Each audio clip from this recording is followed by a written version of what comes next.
중국 송나라의 벽암록에 줄탁동시라고 하는 글이 나옵니다. 병아리가 부화되기 전에 그 안에서 밖으로 나오려고 톡톡톡 치는다고 하는 겁니다. 그럼 이것을 알아차리고 어미가 밖에서 부리를 가지고 밖에서 쪼아주는 겁니다. 이거를 줄탁이 동시에 일어난다 그럽니다. 안에서 엄마 나 나갈 거야 하고 두드리는 것 그거 줄이라고 합니다. 쫄죽이라고 합니다. 쪼은다. 밖에서 엄마가 오냐 빨리빨리 기 나온나 하고 때려주는 걸 탁이라고 그래요. 쫄탁이라고 그래요. 그래서 같이 쪼아주면서 새로운 생명이 부화가 되는 겁니다. 우리가 지난 정부 그리고 새로운 정부 모든 사람이 서로 줄탁이 되어질 때에 번영이라고 하는 부화가 나오게 되는 것입니다. 서로가 적으로 삼고 서로가 공격하고 서로를 부인하고 그러면 나라가 망하는 것입니다. 망하는 겁니다.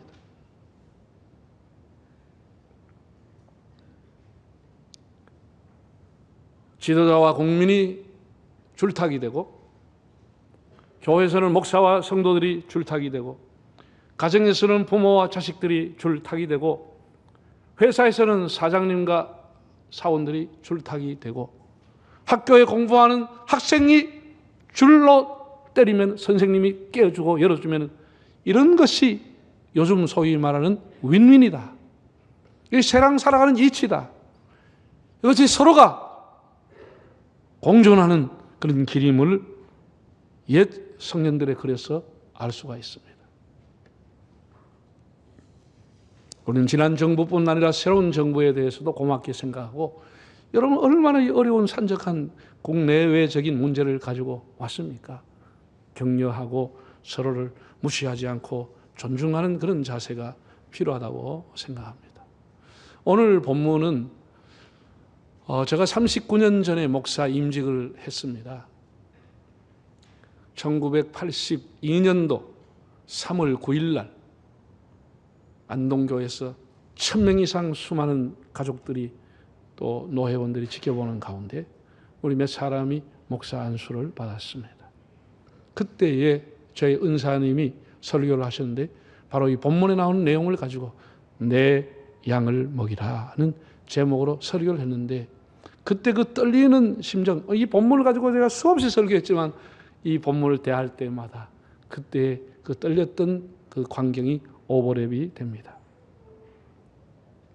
본문을 보면은 예수님의 부활을 목격하고도 베드로를 비롯한 몇몇 제자들이 다시 자기들의 옛 직업인 갈릴리 읍으로 돌아갔습니다. 거기에 좌장격인 베드로가 나는 물고기를 잡으러 간다라고 했더니 그 다른 제자들 6명도 좀 고민을 하거나 그러면 되냐 이렇게 얘기한 사람 하나도 없고 완전 무개념이야. 너도 나도 난도 같게 6명이 따라 붙었다는 거예요. 6명이 7명 베드로까지 물고기를 잡으러 가버린 거예요. 그래서 밤새도록 고기를 잡고 그물을 던졌는데 아무것도 잡지 못했다는 거예요. 여러분 이런 것이 기적이라고 하는 거예요. 여러분 전문적인 기술을 가지고 있는 그 어부들이 배를 가지고 바다에 나가는데 1시간, 2시간에서 고기를 못 잡았다 하면 그것도 의아한 일이지만 밤새도록 고기를 잡았는데 한 마리도 못 잡았다. 이것이 벌써 암시하는 게 있다라는 거예요. 이게 사인이라는 거예요. 이런 것이 기적이라고 말하는 거예요. 여기 하나님 뜻이 있다라는 것이죠.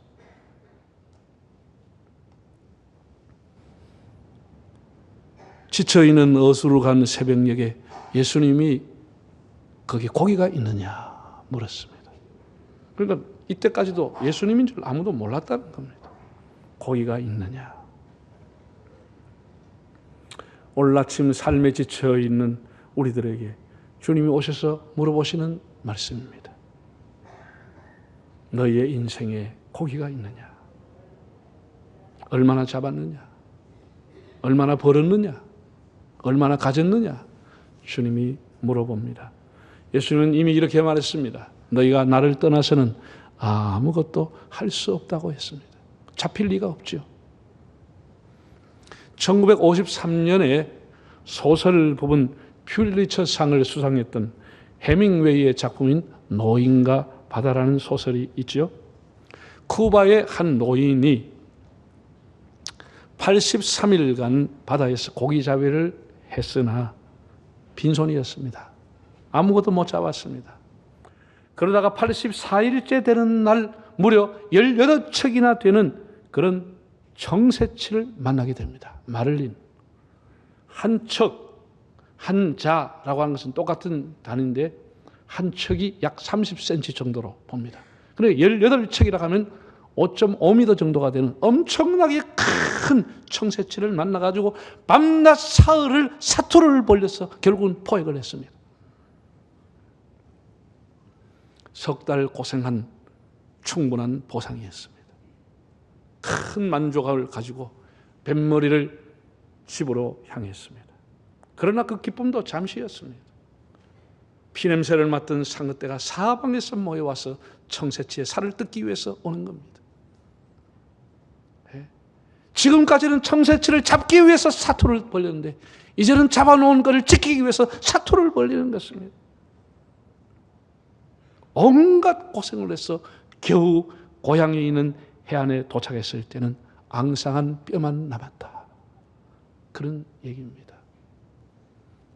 여러분들이 지금까지 살아오시면서 지칠 만큼 일하고 수고하고 온갖 욕을 얻어먹으면서 상처투성이가 됐는데 고기가 얼마나 있는지요. 겨우 잡아놓은 그 고기를 잃어버리지 않을까 봐 지키느라고 노심초사했는데 얼마나 고기를 갖고 있는지, 앙상한 뼈만 남고 있지는 않는지 우리를 돌아볼 수 있기를 바랍니다. 아무것도 잡지 못했다. 6절과 11절을 한번 읽어보겠습니다. 이르시되 그물을 배 오른편에 던지라 그리하면 잡으리라 하시니 이에 던졌더니 물고기가 많아 그물을 들 수 없더라. 시몬 베드로가 올라가서 그물을 육지에 끌어올리니 가득이 찬 큰 물고기가 153마리라.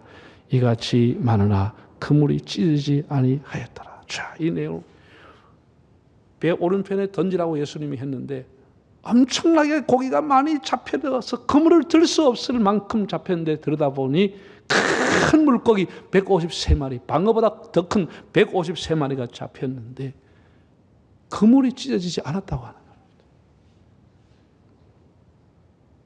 우리는 이런 비슷한 광경을 같은 장소에서 누가복음 5장에서 발견하게 되는 겁니다. 예수님을 처음 조구했던 베드로에게 예수님이 깊은 데 가서 그물을 내리라. 그래서 얼마나 고기를 많이 잡았는지 동무에 배를 오라고 그래가지고 2배 가득이 실었는데 거기는 어떻게 됐냐? 한번 읽어보겠습니다. 5장 6절. 그렇게 하니 고기를 잡은 것이 심히 많아 그물이, 그때는 그물이 찢어져 버렸어. 지금은 사람이 들 수 없을 만큼 큰 고기가 잡았는데 그물이 찢어지지 않았다고 했어요. 이런 것이 다 메시지인 것입니다. 왜 찢어지고 왜 안 찢어지느냐는 것입니다. 이걸 추적해 보는 게 설교자의 할 일이라는 거예요. 여러분, 너무 신기하지 않아요? 같은 장소, 똑같은 사람들이 똑같은 곳에서 그물을 던져 하나는 엄청나게 잡아 그물이 다 찢어버렸어요. 하나는 엄청나게 잡았는데 그물이 안 찢어졌어요. 3년 전 그물은 찢어졌고 부활하신 예수님을 만난 이후에는 그물이 찢어지지 않았습니다. 사람의 욕망과 탐욕과 그들의 수고와 노력으로 고생 벌었지만 나중에 보니 다 새나가 버리는 것입니다. 자식이 애미가 새나가 버리고 몸이 병들어가 새나가 버리고 그물이 새버리고 사기채가 다 날려버리고 뭘 투자했더니 전부 마이너스 적자가 돼버리고 다 그물이 찢어가 다 날아와 버리는 것입니다. 적자 인생 되고 마는 것입니다. 인생의 바다에서 밤이 맞도록 고생했는데 얻는 것이 없는 인생, 공허한 인생. 고기를 잡아도 자기만을 위해서, 자기의 유익을 위해 잡았던 예수를 만나기 이전의 모든 삶이 다 그물이 새는 삶이었다는 것. 공허한 인생이다. 이리저리 다 새버리더라는 것.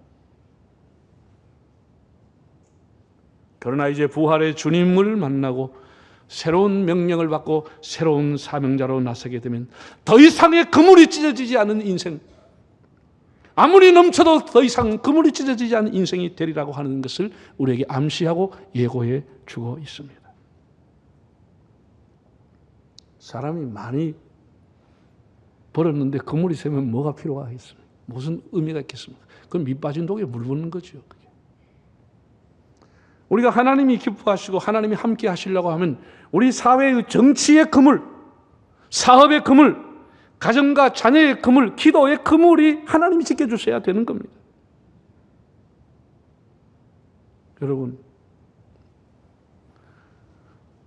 지금 우리 사회를 보세요. 사회 그물망, 안전망이라고 하는 것이 다 찢어지고 새나가고 있지 않습니까? 안보망이 찢어져 있고 경제망도 떨어져 있고 그렇게 대단한 기술을 가지고 특허를 받고 해도 전부 외국에다 팔아먹고 빼먹고 해가지고 기술망이 다 찢어지고 있습니다. 사람들의 권리를 주장하는 목소리는 커지고 헌신하는 목소리는 잦아들고 있습니다. 이런 것이 우리 사회의 그물을 다 찢고 있는 겁니다. 남이 공들여서 고생해서 해놨는 것 그물 칼로 다 찢어버리는 것이에요. 다 무시해버리는 거예요. 다 적폐로 째버리는 것이에요. 이런 것이 우리 사회 사람들을 분노하게 하고 온 세상의 그물이 다 만신창이로 찢어져 버린 것이에요. 사람들의 마음마저 갈가게 찢어져 버린 것이에요. 이런 것이 굉장히 잘못된 겁니다. 남을 존중해 주는 문화를 만들고 남을 했던 수고와 공을 인정해 주는, 그렇게 할 때 그물이 촘촘해지고 새지 않게 되는 것인데 남이 한 거 다 찢어버리는 것이에요. 전부 무시하는 것이에요. 거기서 어떻게 무엇이 부화가 되고 어떻게 새로운 생명이 나겠습니까?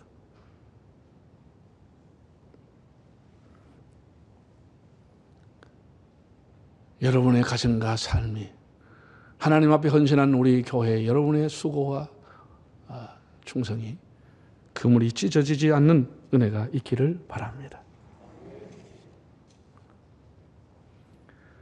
자, 이렇게 고기를 많이 잡았어요.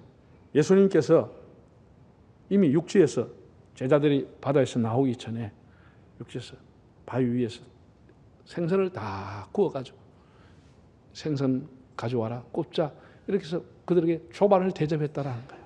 네. 여기 성경 12절에 보면 와서 초반을 먹으라 그랬어요.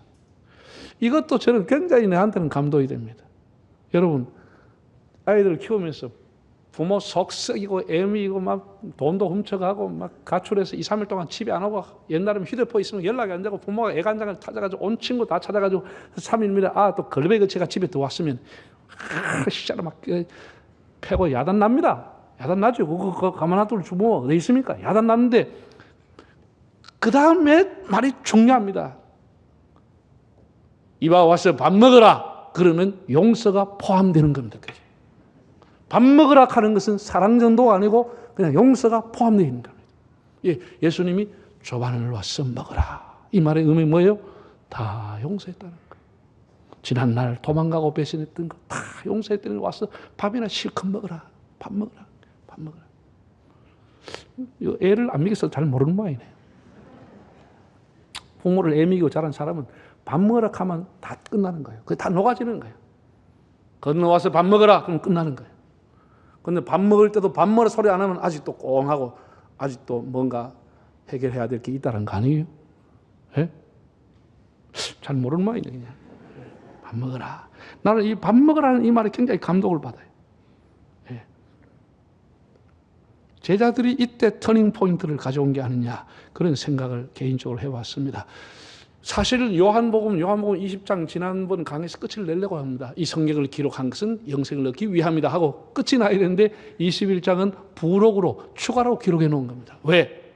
이건 요한의 의도로 초대교회에 많은 지도자와 많은 사도가 있었지만 그중에 베드로에게 하나님이 수익권 교회 질서의 지도자 자격을 줬다라고 하는 것을 기록해 놓은 것이죠. 그래서 굉장히 중요한 것이고, 여기 보면 베드로에게 예수님이 3가지를 질문하고 베드로가 3가지 답을 한다. 그래서 3문 3답이라 하기도 하고, 다른 주석을 보면 베드로의 위임식이라고 소개되어 있습니다. 자, 여러분 잘 보세요. 우리가 성경 보면 네가 나를 사랑하느냐? 네, 주님, 제가 주님을 사랑합니다. 다 이렇게 3번 다 답이 나와 있어요. 그런데 헬라의 원어를 보면 3번 이 단어가 다 다르다니까. 우리 그 옛날부터 헬라 사람들은 우리는 사랑이라는 표현 하나 혹은 영어로 하면 러브인데 사랑이라고 하는 표현을 헬라 사람은 네 가지를 사용했습니다. 여러분이 다 아는 것처럼 첫 번째는 남녀 간의 사랑을 에로스라고 불렀어요. 에로스. 그리고 가족 간의 혈연적인 사랑을 스톨게라 이렇게 불렀어요. 스톨게. 세 번째는 친구 간의 우정을 필리아라고 불렀어요. 이 세 가지의 사랑은 다 조건부 사랑입니다. 조건부 사랑. 네 번째 사랑인데 이게 아가페 사랑이라는 겁니다. 아가페, 이거는 무조건적인 사랑, 희생적인 사랑, 거의 신적인 사랑, 조건이 없는 사랑, 그걸 아가페 사랑이라고 얘기하는 겁니다. 예수님께서 이렇게 물었습니다. 원어에 보면은 요한의 아들 시몬아, 네가 나를 아가파오메, 아가페적인 사랑을 하느냐 이렇게 물었어요. 그러니까 베드로가 얼마나 염치가 없겠습니까? 그 말이 대답을 못하죠. 그래서 네 주님, 제가 주님을 내 친구 정도로 필리아적으로 사랑합니다. 내 친구 정도 사랑합니다. 이렇게 대답을 했습니다. 그 대답을 할 수가 없었죠. 아가페라는. 예수님 두 번째 다시 물었습니다. 네가 나를 아가페오메, 네가 아가페적으로 사랑하냐? 다시 물어봤습니다. 근데 그의 대답은 역시 필리아세, 내 친구 정도로 사랑하는 걸 주님이 아십니다. 예수님이 세 번째 물어본다. 이게 뭐 그냥 첫째, 둘째, 셋째 이렇게 물어본 건 아니고 여러 이제 대화가 있었겠죠. 세 번째 주님이 물어봤습니다. 그러면 네가 나를 필리아메, 나를 친구 정도로 사랑하느냐 물었습니다. 그러니까 세 번째 질문 앞에 베드로가 어떻게 했느냐? 베드로가 근심하여 이르되, 그전에는 근심하지 않았어. 친구 정도로는 사랑한다라고 고백했는데 정말 친구 정도 사랑하느냐고 물었을 때 베드로가 근심해서 말하기를, 주님, 그래도 제가 친구 정도는 사랑합니다. 그걸 주님이 아십니다. 라고 대답을 합니다. 여러분, 친구를 사랑한다고 하면 친구가 공경에 빠졌는데 도망을 가요? 친구를 모른다고 해요? 배반해요? 그게 무슨 친구 사랑입니까? 그래도 베드로는 그렇게 대답을 했던 거예요. 예수님은 그에게 네가 나를 왜 버리고 도망갔냐? 너 왜 고기 잡으러 왔냐? 내 십자가 질 때 너 어디 있었냐? 그렇게 예수님 곤란한 질문하지 않았습니다. 사랑과 믿음은 하나인 거예요. 지금도 여전히 나를 믿고 있느냐? 지금도 여전히 네가 나를 사랑하고 있느냐? 이걸 물어보신 거예요.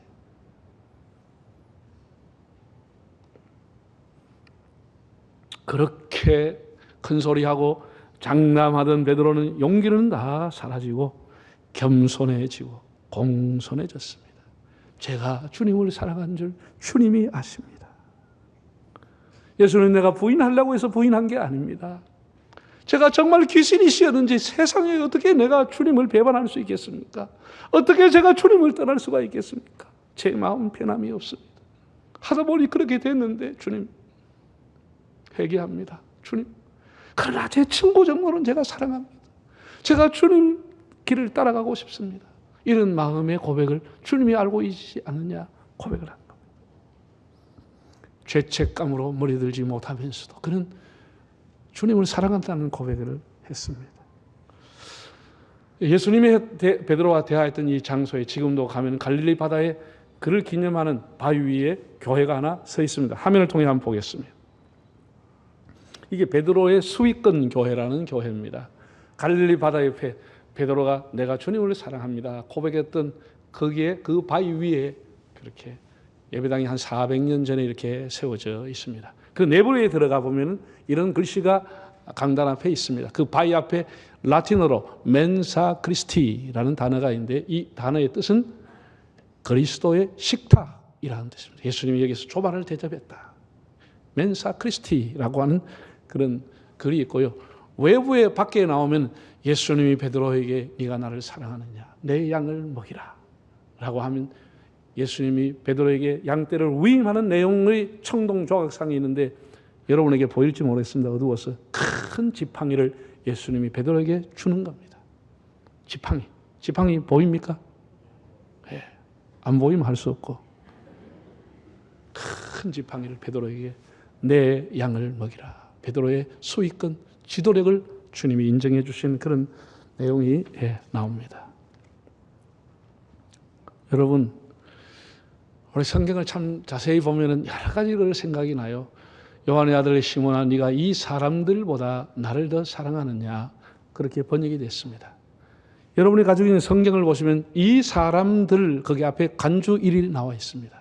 간주일. 그게 뭐라고 되어 있는지 아세요?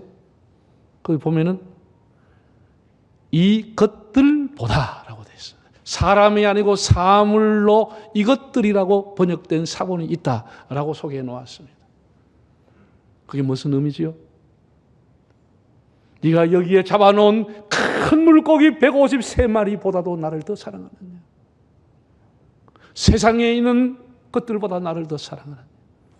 너의 생업의 터전보다도 나를 더 사랑하느냐? 주님이 이렇게 물으셨다는 것이죠.